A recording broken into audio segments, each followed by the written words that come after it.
Wagwan. There you go. Professor George Wajackoyah, the Roots Party presidential candidate in the place in the studio, AM Live, and ready to light it up with his concerns heading to the election. 40 days to the general election, and some of the things that have been raised. He's walked in guns a-blazing with what has been thrown at him in the campaign so far. But first of all, thank you so much for honoring the invite, Prof, and karibu sana. And we will be opening the line to the listeners, the viewers, to just give, to throw their questions at you directly, as some of them are potentially your voters. And so that's in a moment. But first things first, as we get into it, what inspired your run to high office? That's a difficult question. But give Next it a try. question. Give it a try. Just another question. All right. But I've you are answered running. that question so many times. Yeah, but not on AM Live. I can't say anything, but problems and poverty. And having grown up in the streets, having seen lies, people coming with pampered lies, having seen how things are done in Europe, having seen how things are done in US, and having involved myself in liberation struggles of other countries. Sorry, my voice is gone because of other countries like East Timor, having involved myself in the struggles of Sub-Commandant Marcos, of the Chiapas, the landless people of Mexico, having been involved with the Sinn Féin, the IRA, Irish Republican movement, when I was in the UK as the only black person. And I saw that there was need, not through me, but through anybody, because the people we tried to fight through let us down when they reached there. Yes. And you've been on the campaign trail for the last few. In fact, not too long ago, you were in Kisumu. And there was a point that there was a mention of someone trying to bribe you out of this race and offered 200 million. Who was this? Well, time will tell. But it is important to tell, like, what interest would they be pursuing in keeping you I out just of this race? I just chased the woman who was sent to me. I chased her away. I used a curse word. Because I have millions of Kenyans who are suffering. So there are millions of Kenyans who believe in me, who believe in what I do. For me to take 200 million to kill the dreams of these young people, come on. They can take it to hell. And I told her to go away. Yes. Otherwise, I was going to get a Sudanese to marry her. All right. 200 million to have you sit out the presidential race and join them in their political agenda? Or? Yeah, they wanted me to campaign against another presidential candidate. All right. To go into another presidential stronghold so that I could get the votes.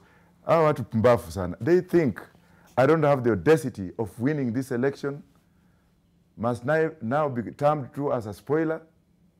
They look at me as a spoiler, not as a winner. I could have used a curse word, but right. I'm on the news. Yeah, it's the family station, so, and you have followers who who respect you and hold you in high regard. So let's just talk about or revisit one of the campaigns that you have been on, and from that there were the allegations that you were probably going to work with so-and-so or your project on so-and-so, and this was in Kisumu. If my director Jonte would run this, this was on the 27th, I believe, of this month. It's 2 days ago in Kisumu, and this was the Roots Party campaign there.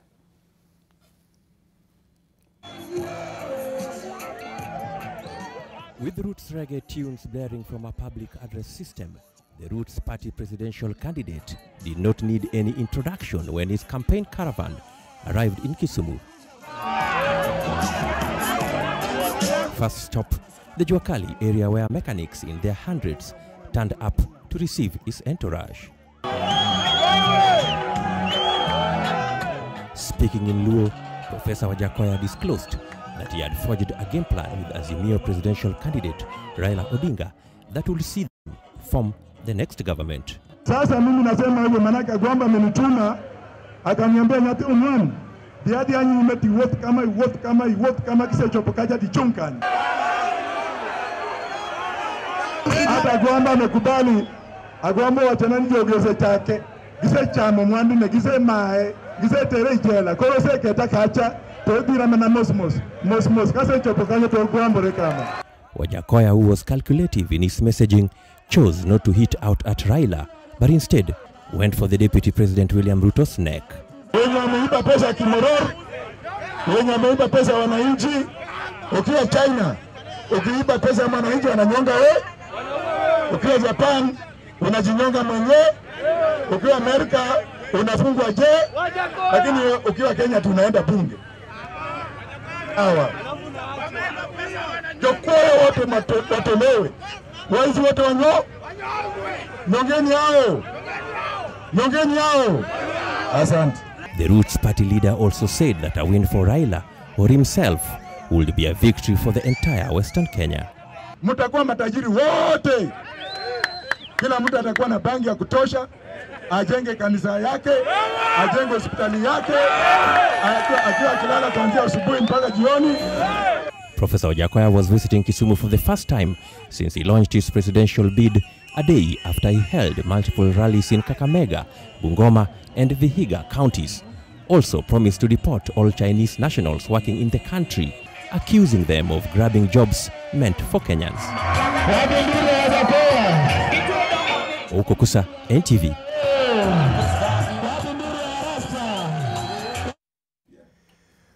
You nod after this particular report there. I guess it's in agreement. Is it true Raila sent you? Let me tell you this. I was in Raila's backyard. People have been stoned there. And when you saw me sleeping on the car, I was dreaming. In my dream, because I'm very spiritual, I was talking to Raila in my dream.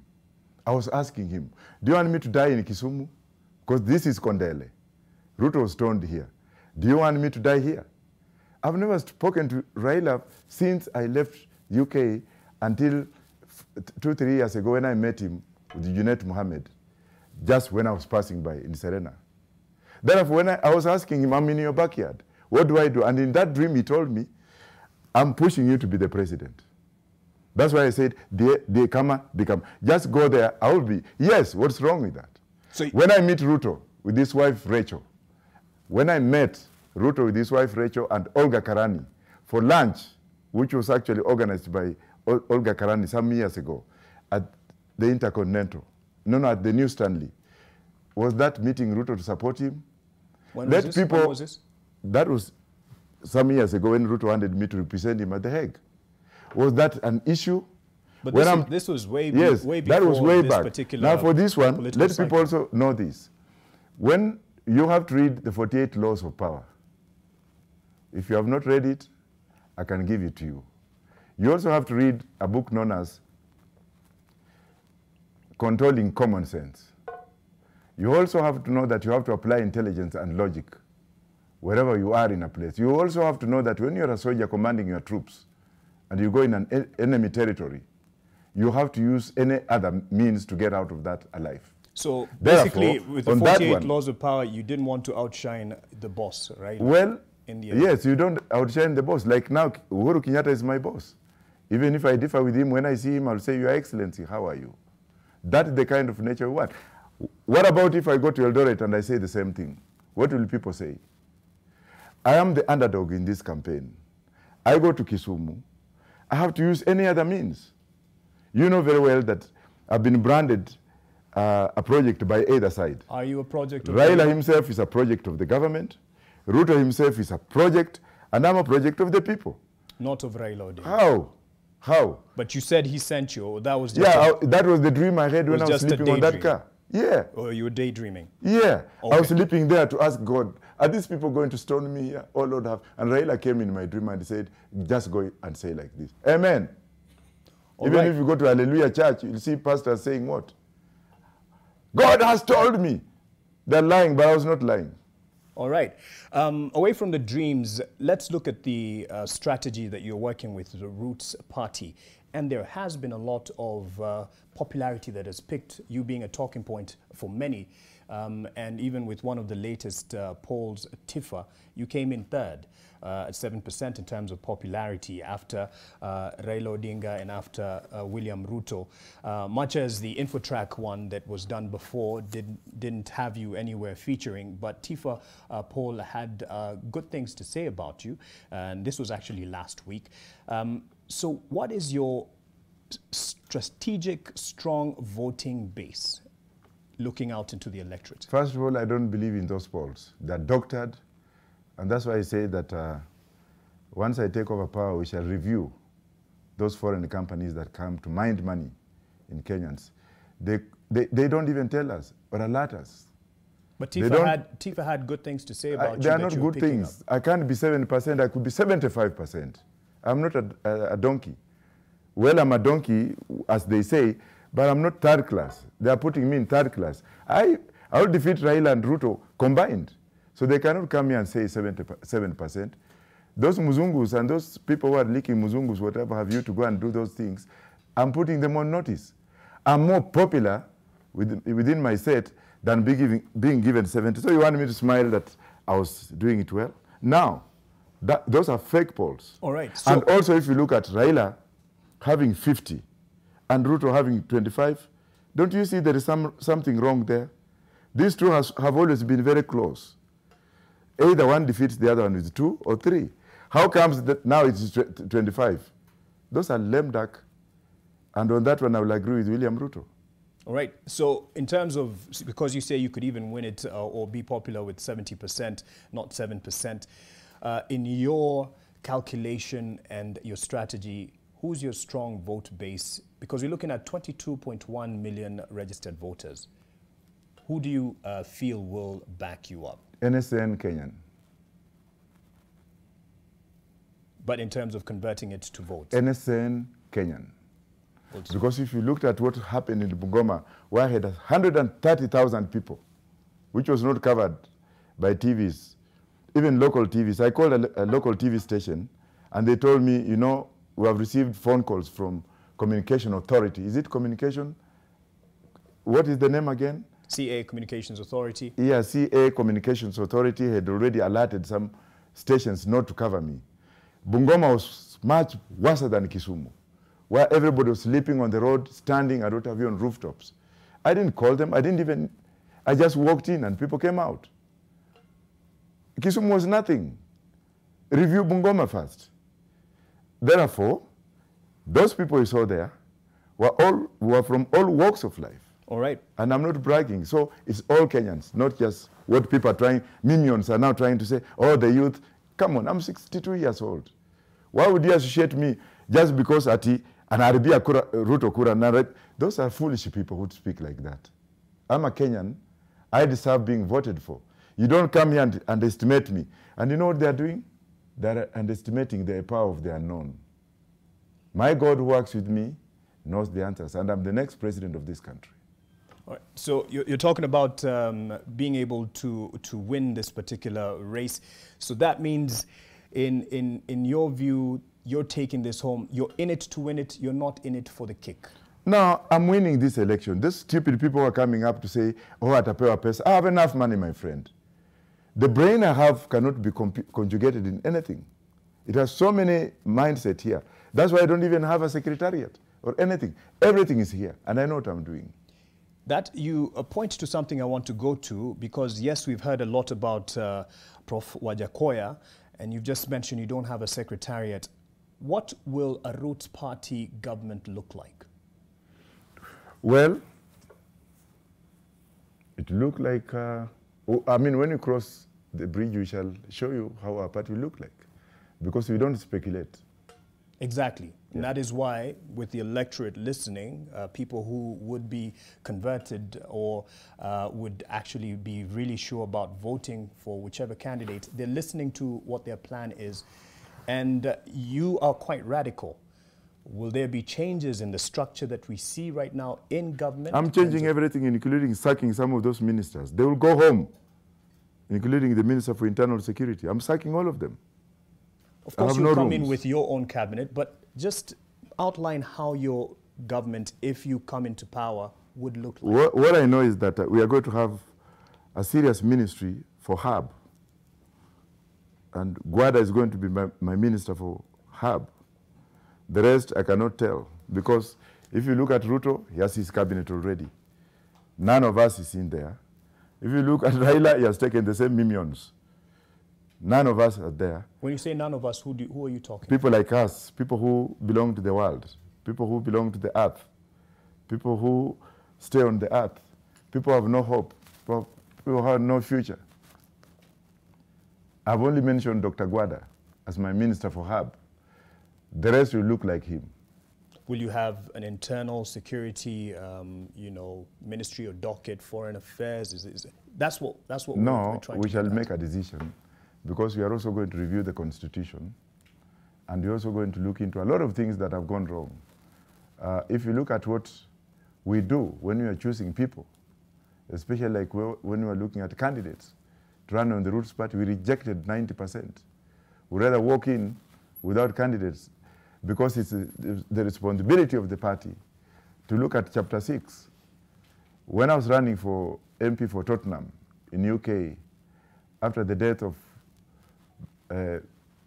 Barney Grant, the guy from Barbados, who was a member of parliament, I was eliminated at the primary level in the Labour Party, simply because when I fill in the questionnaire, they say number of children, dash, wife, this. But because I was not married legally by then, I did not put any justification to show that I was married, and I was eliminated at that point. All right, let's bring it back to Kenya. And someone listening might wonder, is it that you're keeping the cards close, or you haven't figured out how it will operate, the Roots Party government? I'm a very well-trained, highly trained lawyer, and I'm also highly trained how to deal with the earth. So on the need-to-know basis, I don't just have to run my mouth on everything that I have internally. You've said you will review the Constitution, and it has been mentioned earlier that you would suspend it for 6 months. What would be in operation in the interim? There are countries without constitutions. There are countries that operate on the procedures. We already have procedures. So help a Kenyan who is not, privy to that information. How will it work for a Kenyan without a constitution for 6 months? Let me ask you, or let me ask Kenyans to read the preamble. To read the preamble of the Constitution, which says, "We the people." It is the same preamble which surpasses the Constitution. When you look at articles of the Constitution, they come next. They can be done away with. But you cannot do away with the people. So when Raila wanted to swear himself, he didn't use any of the articles. He used the preamble. So I will use the preamble. So long as the people have given me the mandate, I will ask the people, look, here is the Constitution. I would like you to review it. This is the framework. You review it. And my suggestions, like any other suggestions, are, like on my side, I'll say, can we have death penalty on people who are corrupt? Can we have this? So it's entirely up to the people to look into it. And I'm sure that they will agree with me. So you will run for 6 months on the preamble? You'll run on the Kenya preamble, yes. On the preamble. Yes. All right. And in terms of the strength of your party, how many other aspirants or candidates do you have under the Roots Party? That's one thing that I forgot, because the first 2 weeks when we were interviewing them, I had to walk away from the office or from the boardroom, because what I saw was really uncouth. Someone comes with money and puts it there. Nipatie hiyo kiti naenda. You ask him to fill in the form he doesn't want. So in short, we have candidates, but there are not many. How many? I can't tell unless my Secretary General is here. All right, you said you don't have a secretariat, but if you're the leader of the Roots Party, you at least would be expected to know how many constitute the Roots Party. You're going into government. Well, we are not like these other parties. the party leader, who is the presidential candidate, has his own functions. Other questions can be answered by those who have been developed in those questions. All right. So on the 2nd of July, you are going to launch your manifesto. Is that still the schedule? Is that still the plan? It could be or it could change. Because my grandson is ill. I just learned of it. He's ill in Spain. So I'm calling in a meeting today to find out whether we can launch it earlier or after I come back. Oh, apologies for that. And yeah, earlier could be as early as today, tomorrow, day after tomorrow, whichever. Because it's just reading a piece of paper to the people. Is it not a big deal? Professor, you're reducing a manifesto to just, you know, something good on paper and not really anything that Kenyans can work with in terms of decide who they would want to vote for. Is that what you're saying about the Azimio? You looked at what was there. My manifesto is my mouth and what I tell them, not what you write, coloring everything and telling lies. In Roots Party, we don't tell lies. We tell them what we can do because we have the solution. We don't tell them these agitating lies. We shall do this, we shall do this. Sitakwambia ganja iko hapo baba. Panda tu kidogo, usivute. Wakati tunahalalisha, hiyo ni mbesha. Hiyo tu ndio Mkenya anataka. Sio kwenda kumwambia Kenya I will go to Mount Kenya and come back with tetefly. Iko kama hii Chinese tumejenga vitu hapa yote tunatoa. Weka kidogo kidogo. Wakati anzaa ama njaa, ngoa kidogo usa. Tuendelee na maisha. Hiyo ni manifesto yako? Part of it, yeah. Because a manifesto is something that a leader would be held accountable for. So what would Kenyans hold you accountable to if you were to join the government? Because there's a promise of what you would do, whether it's the first 100 days. What commitment are you giving the Kenyans that they can hold you to? First of all, this phraseology of 100 days is all concocted with lies. And I'm not going to speak of other parties because they have told lies. 100 days nitafanya. Me, I will be inheriting a debt. And therefore we shall be looking at how to come out of this nonsense. At nitalete pigeon kutoka London nikuja hapa. Hiyo ni upusi. We are inheriting a debt. We are in trouble. We have to do, maybe I might call on citizens to contribute before ganja is grown up to 6 months, because it grows only for 6 months and then it becomes mature. When you look at Singapore, what happened in Singapore when they were bankrupt? Everybody walitoa kila kitu kuweka hapo, gold nini. That is the period which we are looking to. It's a serious period. Hii mambo ya kusema tu within 100 days utafanya hivi. Ile nitafanya yenyewe ni release all those prisoners with petty crimes including ganja. Haya jamaa ambao wamewekwa huko kwa weed au yote nitatoa. That is simplicity. Lakini kusema tu sijui nitalete hii, nitachezea msongo ngoma, ndombolo hakuna. Hiyo is a mourning period. That's a period when we have to reinvent and to look at what has happened in this country for all those years. And once we introduce a death penalty, my friend, I'm not joking, and I'm saying it live on television. Watu wataenda kotini wakipatikana na hatia, kuna hemp, rope, tanyonga hao. But then the good part of it is that we shall have a reprieve. On the side of killing these thugs, we shall have to ask them to choose themselves, to choose the method of death. Because if we don't do away with these people, we are done. Kemsa, alafu mtu anaenda hapa anaanza kuringa hapa tako na pesa, wanakuja kusimama kura ya governor, kura ya nini. Atu tunaongea, tunaenda Kodiaga kujaza prison. Ya nini? Wakule maragweti ya bure. Waende ndani wanyongwe. If you nyong about 10 of them, there will be no theft. Go to Greater Somaliland today. You can sleep with your money outside there. Surely with your history of, being in law and quite respected that from what you have said, and not just in Kenya, you would want the, full course of the law to be exhausted before resorting to the death penalty? What will be the course of action in pursuing? Well, I say that we are going to look into the law. We are going to ask Kenyans whether they would like to review and bring back the death penalty. And after all, China, if you steal, they hang you. 2 weeks ago, they hanged 2 mayors of small cities. In Japan, you suspect yourself to be corrupt, unaruka kutoka kwa nyumba unaanguka. Suicide. It's suicide there. In Britain and America and Canada, they jail you. But in Kenya, you go to parliament. And that's why I'm going to have And I'm serious. Death penalty. I've refused to meet some commissions wale ambao wanakuja to ati yeye sijui nini makwende huko. Mwizi ni mwizi. Death penalty. All right, that's one of the issues you'll have Kenyans review the Constitution on, and that is within the 6-month period that you'll suspend the current Constitution. We shall review the Constitution, and then Kenyans will come up with a framework, and if death penalty will be part of it, fair enough.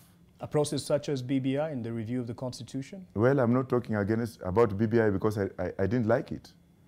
It was a process to select a few people and put them in power. Yeah. All right.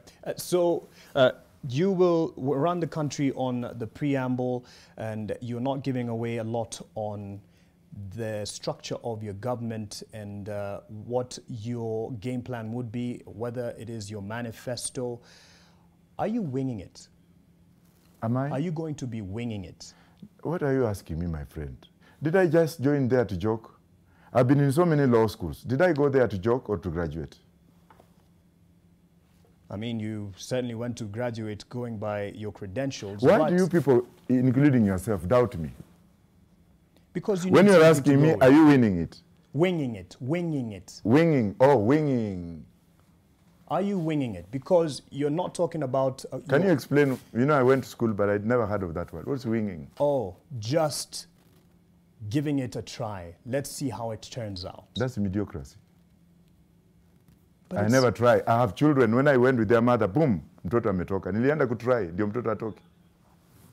Yes, now that's a child, and that is... Come on, I went to school, my friend. Exactly. So don't ask me things that you can't answer yourself. No, you cannot come here and ask me, I cannot come here and you ask me, are you winging it? What is winging? To Kenya, to my supporters. I've just explained I told you I'm here to win the elections. Not to win. I'm not talking about winning. I'm just saying, are you going to see how it works out? Because... Oh, I get you. Yes, because, I mean, you had indicated and promised giving a manifesto on July 2nd. Okay. And you've just said you will see. And I say yes, you're right. I'm sorry if I went yes. a bit, Nini. Just let me educate you a little bit. I think you must have done research about me before I came here. Especially, I say this because Kenyan journalists, some of them don't do research on people because they're used to the same game. But I know here, you guys are smart. I've advised presidents of other countries. I've been involved in guerrilla warfare to win justice for the people. There are certain things that you have to categorize. There's top priority information, there's confidential information, and there's subjective information. I do not want to go into the top priority agenda that I have. I have people listening to me, and some of them are my opponents, and some of them are bloggers blogging for somebody who have even taken my name to say that it's me who is talking. My brother, I love you, but let me tell you this. Let us win this election, and Kenya will never be the same again. I do not want to put my eggs in the same basket as I speak here, because I've already been labeled this or that. I'm in it to give these people a surprise. And when I win, that's when my critics that's when I will answer some questions. But I'm sorry if I went overboard, because I appeared to be arrogant. I refrained myself. You're a young man that I would like to work with in the new government. All right. Let's now look at, in the next few hours, before we talk about the bang and the commercial use of the same, medicinal use of the same, and it's practiced elsewhere. And I know many people want to hear about this, and even snake farming, dog meat, and what have you. Let's look at, in the next few hours, you will be with at the IEBC, meeting with the IEBC as a presidential candidate. Yes, sir. And they say they're going to outline some of the main issues that have been raised. As you go there as a Roots Party representative, presidential candidate, what are your concerns in terms of the preparedness of the IEBC? My lawyers have already looked into that, and they're the ones going to do the representation in that part. You know, even in law, we have experts. So I have had my lawyer, Mr. Ombati, is going to take charge of that responsibility. The IEBC not too long ago carried out a test process or procedure of relaying the results from polling stations. And it didn't quite go well. First of all, were you there, and what was your feedback to the IEBC? Because you're representatives there. For me, actually, I have no problem with the IEBC. I've looked into their procedures and have not raised any issue. Okay, so nothing even for Omwanza Ombati? Omwanza will raise what he has to raise as a lawyer. Which is your concern? Whatever will be there that he has seen, because he's the lawyer to advise me. Okay. I'm here to meet him after I finish this for him to actually see what is going to raise. Okay. Yeah. And what about the voter register, the issue of using the KIMS kits at the polling stations where they will not have the backup plan of working with a manual register? Any concerns on that? I think we shall raise that, if at all it will be raised through Mr. Mwanza. But personally, as presidential candidate? I will leave that for the lawyers to deal with. Okay, but I mean, people have, the presidential candidates and even other political participants have already issued their concerns, because it basically outlines how the election will be carried out in terms of whether it will be fair and thorough, because there have been concerns in the past. And I know you have followed. You are a student, much as you have also taught, of history. And you can't ignore what has happened in the past, especially with the issue of manual register and identifying voters there who perhaps would not be able to be recognized with the biometrics, but they still want to vote, perhaps even for Roots Party. Well, what I know is that I'm winning the election whichever way. Whether there will be a manual register, trillion register, whichever way, I'm winning the election. Whether there's, of course, we always have ports here which raises small issues here and there, but let my lawyers deal with that. Okay. IEBC has talked to media to also do tallying of the results, and of course not the announcement but the tallying. We're looking at probably scenarios where some of the media houses would be able to call it, as it's the practice in other republics. But we also have the other parties and participants. As Emil has said, Kenya Kwanza has said that it would have its own tallying center. Are there any plans as such for the Roots Party? I don't speak what we have in my head. There's a lot in your head, I would imagine. Yes, we don't this just, specific issue. You know, for us, even whatever you see happening out here, we would always like to speak to people in person. We have already spoken to the people who are concerned. We speak to Chepkati, we speak to what have you. We don't just blow the trumpet. We are concerned with solving things amicably. If you have I have an issue with you, I'll make an appointment, come and sit down with you, we sort it out. Why would I call the media? Some of those things you are saying, I know, that's why I didn't want to go into details. We've already been meeting the IEBC and we talk to them. We don't need to come to follow the same status quo. Kitu kidogo makameras. We are not Yonas. We use intelligence. Right. And where we are not happy, we write letters to them. Our communication system, which is headed by another person, whom I'm not going to mention, is a silent system. Even in our campaigns, if you see, we don't announce that we are coming. We appear, and you see the results. So our system is chini ya maji. Right. So I can't come in and start saying or telling Kenyans, nikiarrive, wakinihitaji wanisikize. So the things you are saying, we are doing them silently. Okay, so there is some form of tallying for the Roots Party that's going to happen. No. I'm telling you, whatever you have, we do it silently, but we don't want to open our mouths to anybody who is not party to what we are doing. Okay, but also in terms of you safeguarding, watching over your votes, because you say you are confident of winning this election, and with the millions that will be going to the polls, as a party, you would want to have representatives at polling stations, over 46,000 polling stations. Is that the plan with the Roots Party? Will you be having people at polling stations? As I told you before, our things are done in tandem with the law and are done silently. That's a question I can't answer. I've already answered you, sir. Yes, it's nothing underhand. It's no, more but of I've just already told assuring you. your electorate. No, I've already told you. Because you have, as you say, you have people who support you. Yes, but then yes, but what I'm going to tell you right now, and I'm not going to answer you again, is that the things we do, we don't just come up talking about them. I know it's a legitimate question, but I'm not answering it because I've already told you that we do our things under the table. All right. Yes, sir.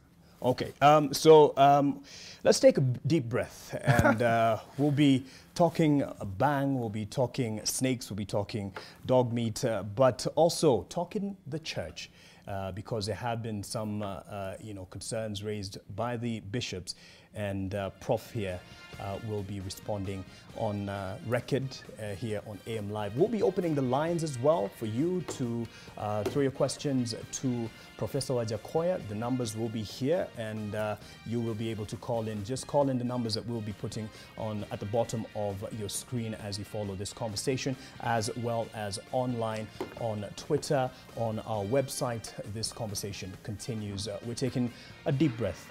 We'll be back with more.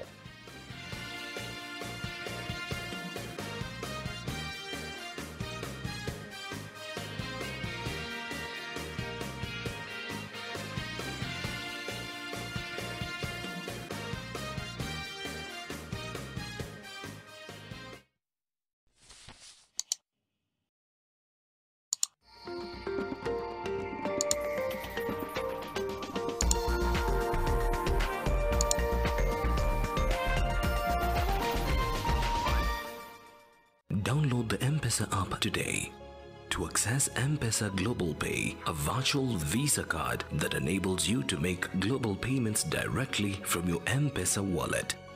The world is yours. Kiambu County Gubernatorial Aspirant Honorable Moses Kuria is pleased to inform you that Kiambu County Hustler Fund will be officially launched on Wednesday, 29th June 2022 by Deputy President Dr. William Ruto. Dr. Ruto, who is also the Kenya Kwanza presidential candidate, will launch this $250 million shillings per constituency collateral-free Hustlers Fund at his current residence in Nairobi. This Kenya shillings 3 billion annual fund seeks to uplift SMEs and eliminate Shylocks and other predatory money lenders in Kiambu County.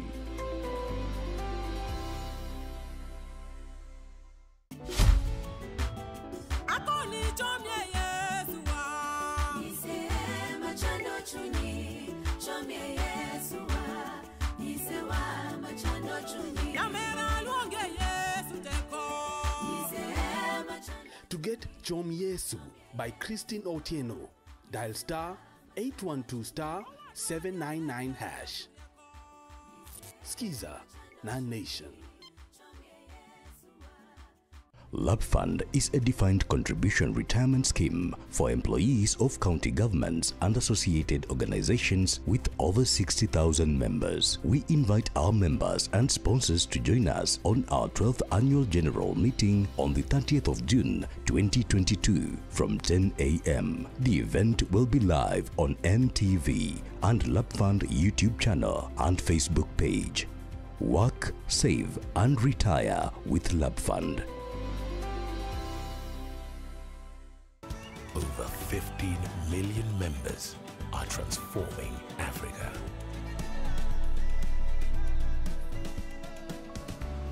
Equity, Karibu member.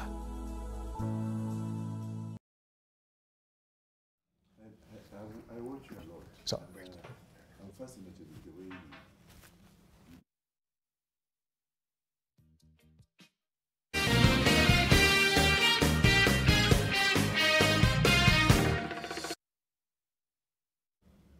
welcome back. Our newsmaker today is the Roots Party presidential candidate, Professor George Wajackoyah.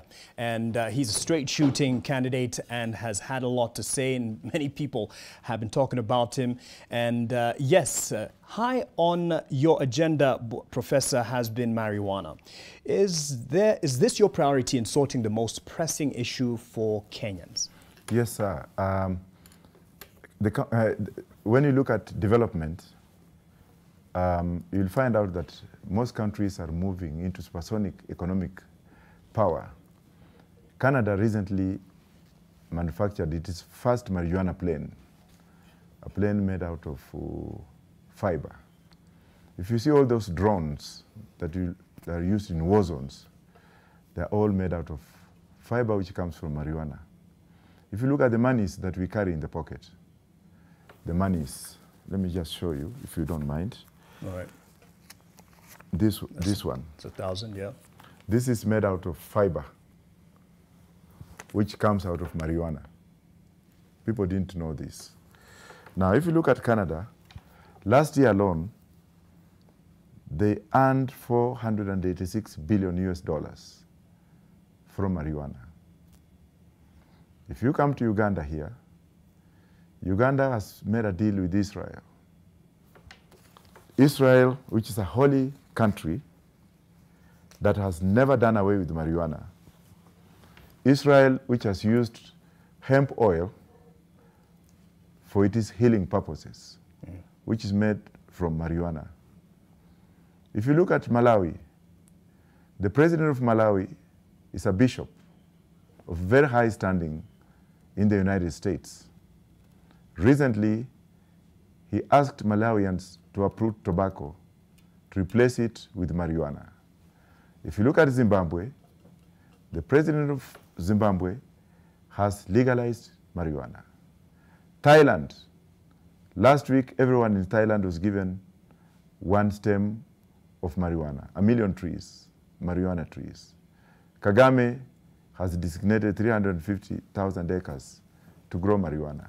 In the US, the federal government has decriminalized marijuana to be no longer a federal offense. And finally, if you look at countries like Bangkok, they have gone a step higher. Now, 50 kgs of marijuana is $302 million US dollars, 50 kgs. Kenya is in debt. The president here said that they are borrowing 2 billion yearly. The Chinese, who have lent us 1 point something trillion. Actually, it's 2 billion going by report on a daily basis for this. But that's what the government is telling you. It could be a bit higher. Now, China, which is feeding us with propaganda and poor economic policies, has lent us money which has come from marijuana in China. China grows 165,000 acres of marijuana. And you connect all that in the investment that comes from China directly from the farming of bang, not anything else in terms of the industrial activity. I was just explaining, sir. So if you look at last year, 2 years ago, the Chinese got $3 billion. No, 3 trillion. 3 trillion, that's subject to confirmation anyway. And then the cost of SGR, the small chuma from Mombasa to Naivasha, was $1.45 trillion. China lent us money that came from hemp. Now, we are in debt today because of the Chinese. But that's not the point that I'm trying to make. The point I'm trying to make is the poverty level in which we are. A sack of maize is 6,000 Kenya shillings, or approximately. And a sack of beans is more or less 4,000 to 5,000. The Kenya sugarcane industry has failed, flopped. Pan paper industry has flopped. Marijuana produces hemp, which produces the best paper in the world. It's tried and tested, clearly, from what you've said, and I've given you time to review that. And yes, it's tried and tested in other republics in terms of the revenue potential for it. But in Kenya, with the other resources that we have, you will have bang, top of the list ahead of the other resources? Definitely. Is it to cancel out the debt primarily, or to enable households to get money? What's the priority in that? It's both. It's both? Yes. So you're looking at, what's the structure? You've said you're having Bwana Gwada Ogot as the minister of Herb Ministry. Yes. Besides the Herb Ministry, how will it work? What's the plan? Because you've said it takes 6 months to grow. One would expect that you would have grown it by now, so that by the time you assume office, people will already be harvesting. what's the tried and tested plan for you besides just the herb ministry? Yeah, first of all, play out? let me correct you. It's not that we are going to grow it now. We are going, first of all, to legalize. And we shall look into the standards and create laws. It's not just something that everyone will grow. We shall have to regulate the industry. Yes. Because we are not looking into the smoking aspect. We are looking into the industrialization and medicinal. And then we shall have partners to work with. Like now I'm going to the US to meet some of the biggest companies that grow marijuana. They have invited me. And they're so elated to have me so that I can go and speak with them. The Malawian government has also invited me to go to Malawi. They are seeing me as an ally because we need economic growth in this region. Yes, definitely there's potential. But you hear the concerns that are raised, especially by parents, as on the aspect of the smoking recreational use of bang. You are talking about legalizing medicinal use of bang. Are you saying and giving the assurance that the recreational use of the same will remain illegal? Well, why would I even talk of recreational part of it, and people are already smoking it? But just answer the question. But for the me, assurance. It's not going to be. It will be regulated for medicinal and industrial purposes only. And will remain illegal and it will remain use. illegal on the other side. But let me also tell you this. There are people who have come up, especially bloggers from one of my opponents, and also the church, especially those bishops and pastors from hell. And I'm talking of the Bishop of Nyeri, who ought to have known, of the Catholic Church in Nyeri, who ought to have known that in Israel is a holy herb. They call it calamus. If you go in the books of God, it is there. If you look at Jesus Christ, he accepted herb. How did he accept herb? There was a woman who the Bible says that was a prostitute. She put on perfume which was made out of opium, which is a herb. And when she approached Jesus, people ridiculed her in front of Jesus. Yeah, but so what I'm trying to say is the ignorance aspect part of it should not be engineered by small bishops who have no brains in terms of knowing what the Bible says. All right, okay, let's be fair with that and with the quotes that you're giving directed at Catholic Archbishop Anthony Muheri in terms of... Yeah, but he said it, and I'm yes, you are him. well educated, sir, but let's not call out each other in that manner. No, he called me. Candidate. So, no, he said, to be fair, that the people Kenyans should not support leaders with immoral and unethical manifestos. How did he know that immoral? Yes. I was immoral. Yes, but he should have said that. He didn't say any... No, he said me. He said immoral. Yes. And I'm telling that bishop that I would like to debate with him. He's a brother. Okay. Yeah, he is a human being. All right. And if he was giving it as a personal issue, it's okay. But you cannot come and call a professor to be immoral. All right. Let's be fair. Let's not also call him stupid on national television. Yeah, I've answered him. Nick Akech is calling in, and he would like to throw a question at you. And Nick Akech, good morning. Where are you calling us from? And you can ask Mheshimiwa. Yes, sir. I'm calling from Kisumu, Mark. Yes, go ahead. Say hi to Professor. He's listening. How are you, sir? No, so very fine, thank you, Prof. Ingima. I have two questions for Prof. Yeah. One is, supposing we as the people, we decide that we don't want bang to be legalized. What will be Professor's strategy in addressing the ailing economy? That is one. Two, Prof said that he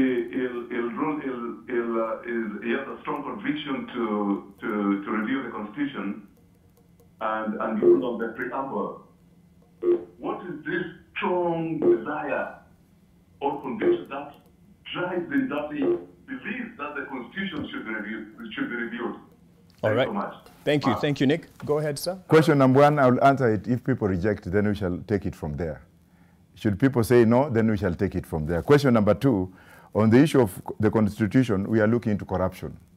Why is it that we have got the best written Constitution in the world with 264 pages, as opposed to the US Constitution with 8 pages, as opposed to the Israelis which do not have a written Constitution, yet we have not gone anywhere? That's why I want Kenyans to look into it. Look at the judges, for example, the judicial aspect of the Constitution.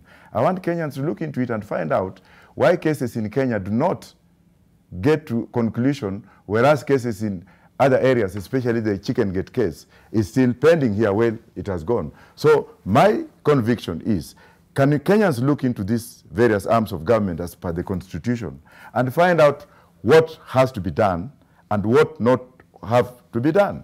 Right. That's simple. All right, so let's look at that scenario that Nick has painted, and we the people say they don't want bang to be legalized for medicinal use. You say we'll cross that bridge when we get there.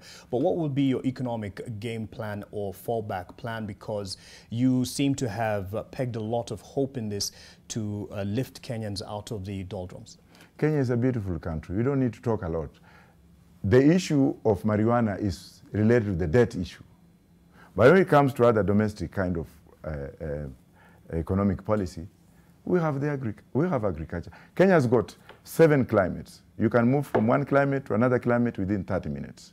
We have tourist industry, which we shall work on. We have infrastructure. We have blue gold, marine science, tourism, agriculture, and we have the earth that is so potential for us to grow other the organic food and what have you to feed ourselves. So we have no problem. We shall continue with what we have but improve on it. So Wajackoyah can actually consider not legalizing bang if that is the well, that's not what I said. If that is well, and Kenyans will not because they will not. But when they say no, then we shall cross the bridge from there. All right. And in terms of bang itself, you've said, first of all, you've said and you've assured that the recreational use, smoking of bang will be illegal, even though the medicinal use and commercial purpose will be legal. Yeah. You've given that assurance. You have really emphasized on that. Because I was leading to a question here. Yourself, you have not used bang in terms of smoking. I will smoke it on that day of swearing in. I've never smoked. On the day of swearing in, it will still be illegal. As a president, you would be... I will be the president and I will give a decree. So that's you're going against the very law of the land. Which law? Because it's still illegal. Come on, I'm a Kenyan and I'm the president, and I'll tell you what will be done. You know, that's the problem with you young people who have been educated here, yes, who have not yet been enlightened and seen the world outside, the way things work. Right. You are so much, not you in person, you are so much indoctrinized into a very narrow channel. The law, whose law? It's the law that ruins people in this country? It's not about whether law is law until it is tested. When you look at the Lewisian theories in America. All right. Law is law until it's tested. Granted, I've only been educated in Kenya, not as widely as you, Professor, but here it is quite common sense. The law of the land, it makes it illegal to use bang in that way. So you're saying you'll be, you'll be president, and on that day, you will smoke bang, which will be illegal. And then you say, it's because I'm president, I will tell people. You know, I know what you are looking for. And I know what you are twisting to put me into a cage. I haven't twisted anything, sir. I'm telling you that as soon as the preamble is there and it has given me the mandate, we take it from there. But when you're sworn in, the law of the land will still be in effect. The law of which land? Corrupt land like this one? It's not about about the morality of it. Let me tell you this. It's a reality. There is reality, yes, and there is morality. There is solidarity with the morality, and there is solidarity with the immorality. So you're putting me in solidarity with the morality, right? I'm just asking you, what world are you living in then? Because you will be in Kenya with the law being active. With the little knowledge that we have and the level we can stoop to answer that question, I'm not answering it. I've said there is the preamble. Yes. Thank you. And there's a larger constitution as well, which is in effect. Which is actually a constitution that was imposed on Kenyans. A constitution that does not benefit Kenyans. When the law does not benefit its subjects, then what do you do with that law? It's just because it is law? And you understand this. If it is an unjust law. You have a legal background. Well, it can be a legal background, but I'm telling you this. But if you go to Sierra Leone, go to Sierra Leone and look at how Sierra Leoneans have come up with their own laws, as opposed to the laws that was put on us by the British. And I'm looking at the conventional kind of law. I'm looking at the laws that are progressive, but I'm also looking at how we can come out of this situation. So you're not going to force me to fit into a cage. I'm sorry. No, no cages here. It's just a look at the reality and how it will play out. Well, if that's your reality, it's yes. fine. Okay, you live in your own reality, well, and we live in a reality of a land that has the Constitution, whether or not you agree on it, and it's a living document.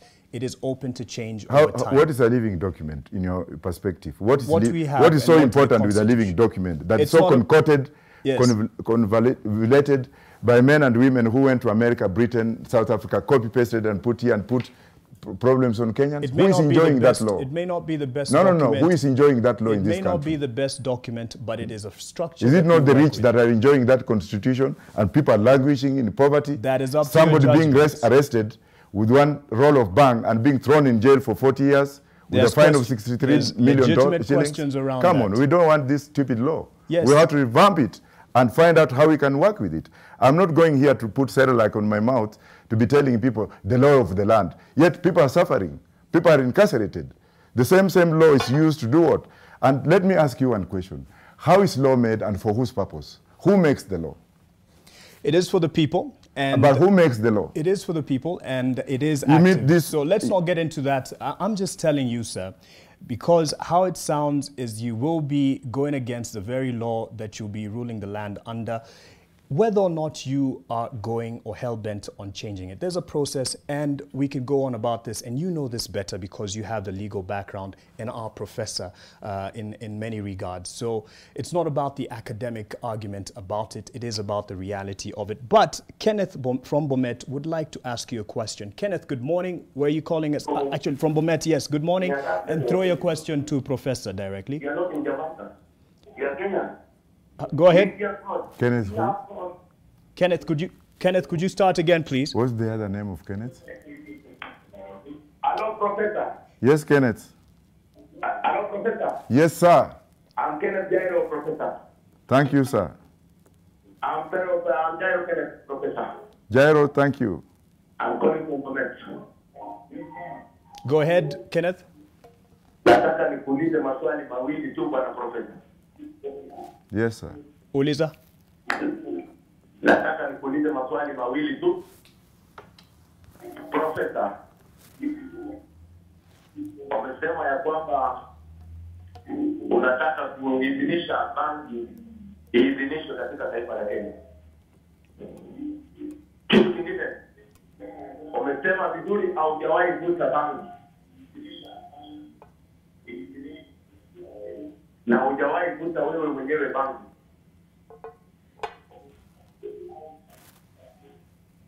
Yes. Msaada ya kuharibu watu wengine, vijana wengine, eli wewe mwenyewe hujawahi vuta bangi. Kitu cha pili.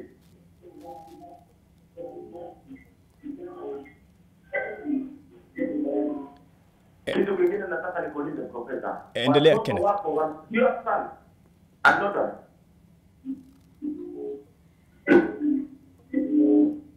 Do you have sons and daughters? Yes, he is a father. Yes, he's asking whether you have sons and daughters. He's a father. Yes. Nataka niulize Profesa kama watoto wake wanawahi kuvuta bangi. Asante. Naona amesikia na ameandika maswali yako hapo. Acha ajibu. The first question, Mr. Kenneth, and thank you very much for being honest. The first question is, we are legalizing for medicinal and recreational. And I know that you're trying to refer to what I said about me smoking weed on the first day of inauguration. The point that I'm trying to make out is that we have had a lot of problems in this country. We've had problems with the corruption and what have you. That is purely for purification and ceremonial.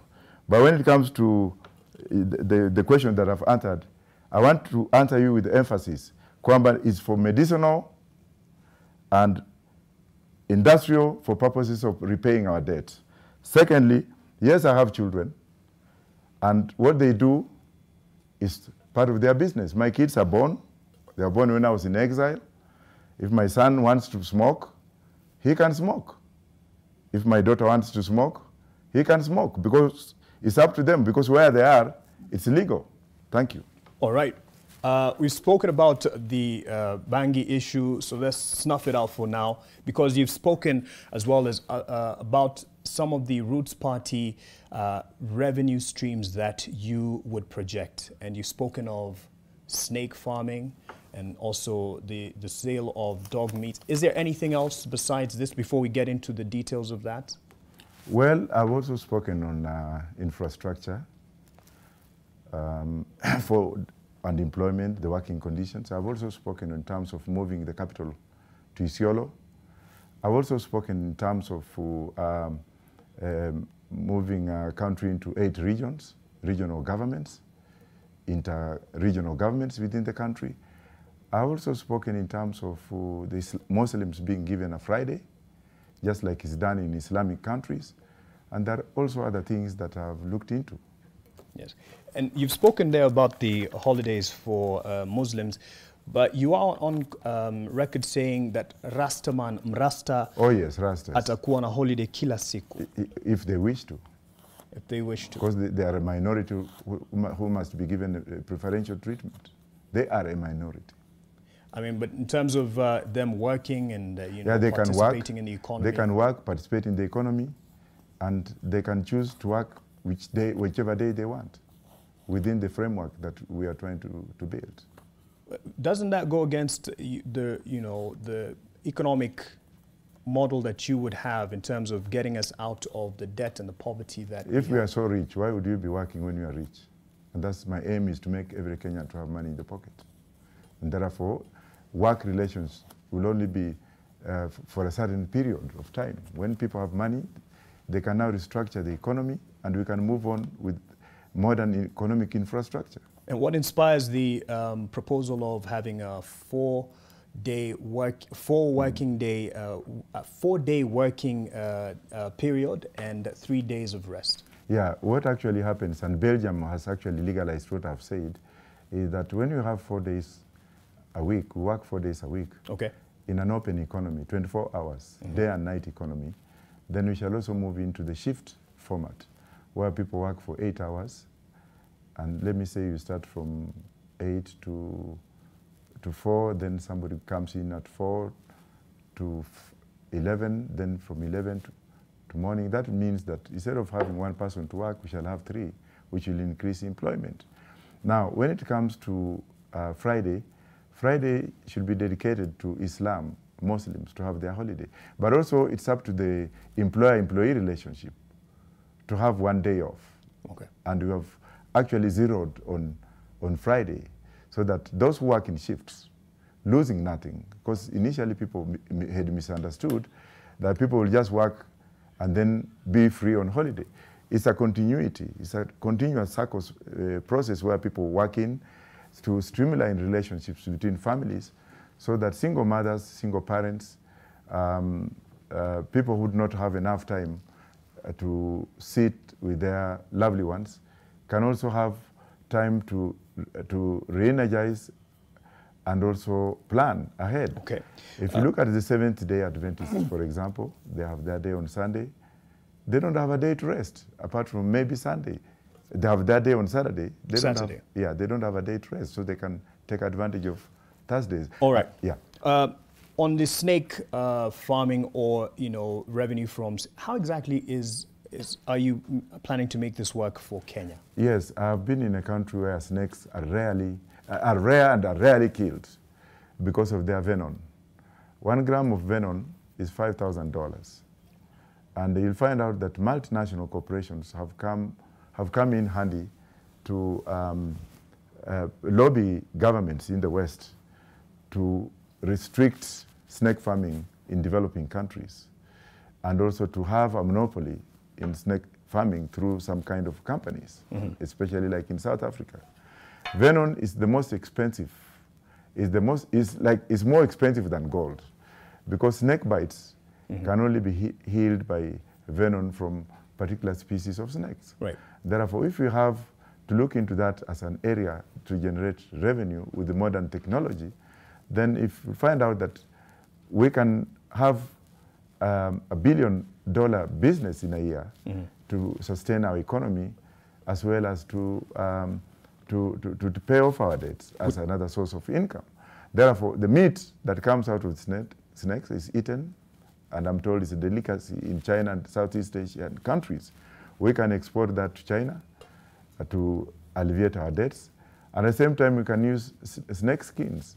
But the harvest formula will be regulated by my government, right, so that the snake skins can be used to produce other products like bags, handbags, and what have you. Are there numbers to the amount that you foresee? You've spoken about venom, the numbers that you see from snake meat. Well, can you come again? Are there numbers, you know, in terms of revenue that you can project we would? Yeah, it's a $1 billion trade per year. Okay, and then if you look at Ukambani, for example, Kitui area, people there are languishing in poverty. There's no water. So if you can actually regulate and encourage snake farming in Kitui, just like one of the first pioneer snake farmer in Kenya, Mr. Gitundu from Embakasi here. I went to his park and I saw the way it had been done, and went to KWS and they said, yeah, we are issuing licenses. So snake farming is a $1 billion. So you say one of your markets is China? China, of course, we have their debt, and we can export this. We can give them, first year we give them the meat, wakula alafu tuambie madeni yenyu imeisha. Because I'm really sick with what the Chinese are doing in this country. In terms of feasibility, would they really take meat? I mean, this is not barter trade. We're not in a barter trade market. Would they, in a feasibility studies, will they accept this? Because you also have spoken about their presence in Kenya, and you would actually have those who are, you know, dabbling in menial tasks and economic activity. You'd have them leave the country. Immigration policy is top of the agenda, but before I regress to that, the Chinese are making plastic rice. It's being eaten here. They're making plastic fish. It's being eaten here. Nobody's looking into this, which is so much contagious in terms of poison and what have you. Now, when the Chinese come in this country and they take over jobs meant for our civil engineers who have graduated from the university with loans to pay, help loans, and they can't speak English, they can't speak Swahili, and when they are brought here, nobody knows how they have come in, whether they have come in properly, whether they have been labor certificated. I mean, why would we have the Chinese to come and take over jobs and come in and bring in contraband? With your sentiments on Chinese, would you expect them to really take your snake meat? No, I'm going to expel the Chinese from this country. Why? And let me tell you today. I'll tell you, and I'll tell it the way it is. Where the Chinese they have decolonized. If you go to Sri Lanka today, Sri Lanka is bankrupt because of the Chinese. They took over Beira, the port of Sri Lanka as collateral. If you go to Mozambique, Beira is gone. You go to Zambia, Lusaka is gone. If you come to Uganda, Entebbe International Airport is gone. Now, what we don't know is what collateral did the Kenyan government give to the Chinese? The government is not telling us. Exactly. And I will want that to come. And let me finish. Yes. When you come to the businessmen who are dealing with the infrastructure, those who are transporting goods to Uganda, who had employed loaders and drivers of over 500,000. Those people are out of employment because of this small tumor from Mombasa to the so-called dry port, which I'm going to ban when I take over the presidency. So it's not an issue that I'm speaking with the head. They have put us down. They have come into this country to take over jobs meant for Kenyans, and nobody's asking, apart from those who brought them. So my relationship with China is very clear. I'll recall my ambassador, and we shall renegotiate afresh any deals that we have with China. So are other countries, just like what Cyril Ramaphosa did. We are having and keeping a blind eye and killing our people every day on these poor infrastructure roads that have been brought in when our own engineers are doing Mutaro jobs, when Kenya Civil Engineering Battalion, which built Uhuru Park, which ought to have been incorporated into redesigning our roads. And I'm sure many share the sentiment of, you know, how beholden we are to certain governments based on infrastructural projects that we have committed to. But you can't wake up and ask them to up and leave. My friend, there are ways of when Trump honoring these contracts. There is nothing like which honoring. your government will still be beholden No. I'm not going to honor an illegal contract. Look at what Ramaphosa did in South Africa with what Zuma did. All right. And please, yes. Immigration issue is very key to me. And it's very key to the Kenyan government, to the Kenyans. All right. I will take over the Ministry of Immigration, and I'll drive all foreigners like these ones who are living here illegally or legally through the back door. They will have to go. Okay, dog meat. What's the Kakamega produces the largest number of dogs in the world. Right. If you go to Lubao market, you'll find, and Chinese eat dog meat. So again, Chinese who you speak about, you know, deporting, will they really be a market? No, we have their date and they will have to agree. Are you forcing them to agree to dog meat? Not forcing them. They forced us to have the contract through. So you'll be forcing them back? Well, I will be telling the way it is as a head of state. Yes. Yes, I will have the powers. All right. We don't want to have a lame duck president. A president is a president with authority. All right, let me dig into, because we have to leave right now, but let me dig into your past a bit. And you were in the forces in terms of the police, and you have, you know, dabbled in various careers and done quite well for yourself, now running for president. Were you really in NIS or served under NIS? No, sir. I was in special branch. Special branch. And with this, will there be any changes to what we have as the NIS for Kenya in a government under... I'll reinforce the NIS because I know how they work. They work very hard and nobody recognizes them. The same way I'm going to reinforce, to ban the Chinese police uniform in Kenya and then restore the dignity of police officers, prison officers, forest officers, and I'm going to increase pay for the armed forces officers. And moreover, I'm going to have army officers to be incorporated in my civilian government, especially when it comes to corruption. I'll have army officers to sit on corruption board, especially the military officers with the legal background. Because wherever the military are, things work well. Come August 10th, and you do not make it into, you know, government, will you accept the results? Yes, definitely. Whoever wins, I'll support him. So you, as you said, that a win for Raila or a win for Wajackoyah is still good for the people of Nyanza. What I was telling the Nyanza people, and I want you to listen to me carefully, and I know where you're coming from, because you have twisted so many questions. That's why I give you an opportunity to respond. Not giving me an opportunity, but just twisting questions from me. Go ahead, Prof. Yeah. When I went to Nyanza, and you must read the 48 laws of nature, powers of law. You have to respect the authority wherever you go. Roots Party does not want to involve itself into what have you. If I go to Eldoret, I'll still ask the people of Sugoi that your son, if he wins, if you want to elect him, support him. I've been on the same table with Ruto. I've eaten with him at his invitation with his wife, lovely wife. Yeah. I've been with Raila, stayed with him in London. What's the big deal? These are Kenyans. Yeah, and if you so don't whoever wins, yes, I will support. Would you consider working under an Azimio government or Kenya Kwanza government? Will I consider working under your expertise? Kenyans? Will Kenyans consider me working for them? I'm not going to work for individuals. Okay. All right. And will you participate in the presidential debate that will be in July? It will depend. With what? Well, if Ruto is there and Raila will. But if Ruto and Raila is, I'm not going to participate with Umaure.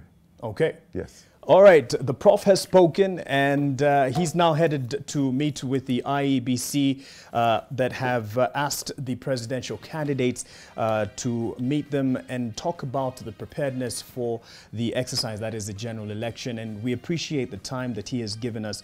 And Prof, we wish you well as you continue with the campaign. It is not an easy task. I'm sure it takes a lot from you and the team. So thank you for your time and for speaking also to the Kenyans who have had a lot of questions for you. And yes, we now move to another focus, Winnie, and I'll hand it over to you to just give us a tip on what to expect. What we're talking about today. So of course it's all about breastfeeding, and especially for working moms.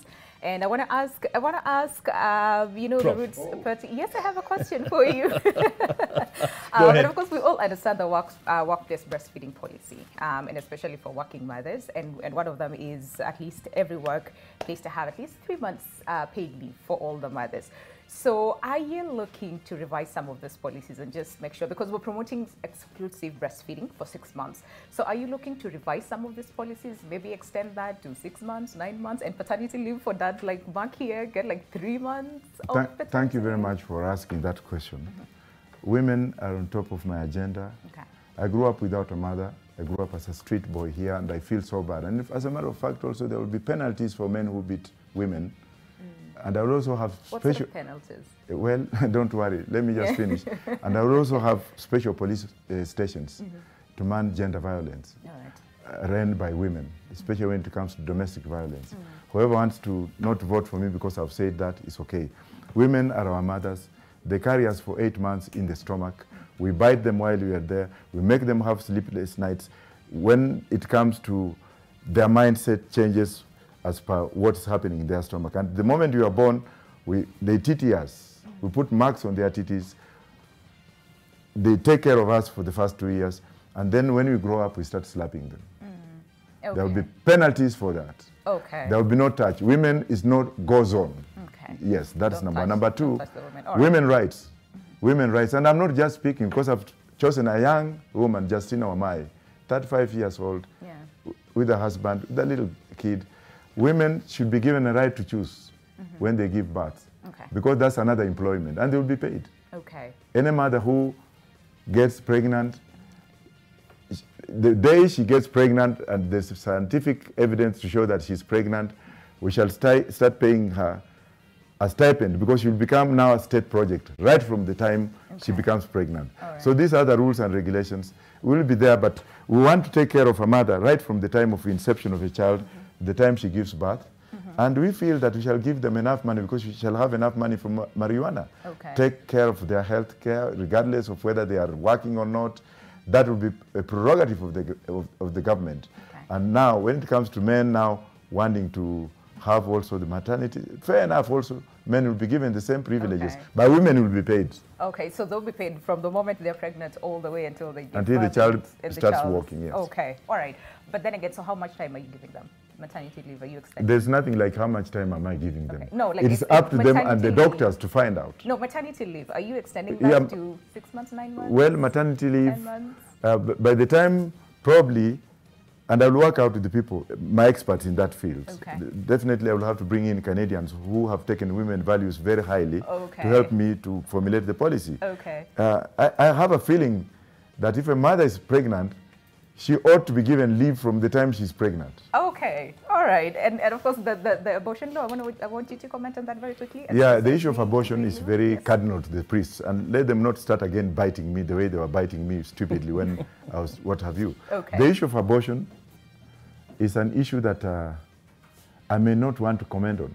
Okay. Because life is precious. Okay. And if we have money, let's keep the child. But if the child has come to this world as a result of rape, incest, then let's look at how it can be done. Okay. Because we cannot allow a father to impregnate a daughter and then what? But then also the life of that child is very key. You can read Roe versus Wade, a case in the U.S. Supreme Court, a case that was overturned recently. We'll ask you more of those questions, but for now we have to cross over. And of course, you might as well be here and just convince him to stay on to continue the conversation. Right? Yes, but the conversation continues on ntvkenya.co.ke, online, our website, of course, as you follow her conversation in the next hour. Thank you, Prof, once again. Thank you.